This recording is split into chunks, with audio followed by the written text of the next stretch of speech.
ஐயா இன்னைக்கு எங்க மாமா பதுங்கி பாஞ்சாருன்னா 10 பறவையாச்சும் பிடிக்காம விட மாட்டாரு.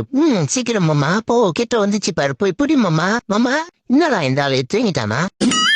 என்னயா ஐயோ இருக்கிறியா இல்லையா? போயா போய் பிடியா, கிட்ட வந்துட்டாங்க போறியா, பாஞ்சிரியா? இருடா கத்தாத, ஏன்டா கத்துற? நான் கத்துறமா? எவ்வளவு நேரமா நீ பத்துன்னு என்னதான் பண்ற? தூங்கிட்டியா? இப்பதான் ஏந்தியா? எவ்வளவு நேரமா கத்தின்னு இருக்கிறேன், அதுங்க பறந்தே போயிடுச்சு. நீ பத்துன்னு என்ன ஒன்னாத்த தான் பாத்துனுக்கிறேன். ஏந்து வாயா வீட்டுக்கு நான் போலாம். போய் பிடியாண்ணா, ஓடியா ஏடியா? இந்த ஆள் புரிய மாட்டான், வேலைக்கு ஆகாது. என்ன உனக்கு புரிய தெரியுமா இல்லையா? இல்லைன்னா நீ வந்து நீங்க நெல்லியா, நான் போய் புடிக்கிறேன். அவசரப்பட்டு நான் மைனா கறி சாப்பிடணும்னு ஆசைப்பட்டுட்டேன். என்னைக்குன்னு பார்த்து இந்த ஆள் பிடிக்கிற மாதிரி தெரியலையே. போயா போயா, நீ பட்டு தோவந்தெல்லாம் போதும், ஏதுரியா போய் பிடியா. போயா போயா, அவன் போயிட்டு போன போயா, உண்டு ஒன்னாலும் பிடியா. என்னையா நீ பதுங்கி பிடியா, என்ன பட்டுன்னு தூங்கறதுக்கு தான் என் லாய்க்கினே. வாயா போலாம் வீட்டுக்கு. உங்களை நம்பி வந்தம்ப.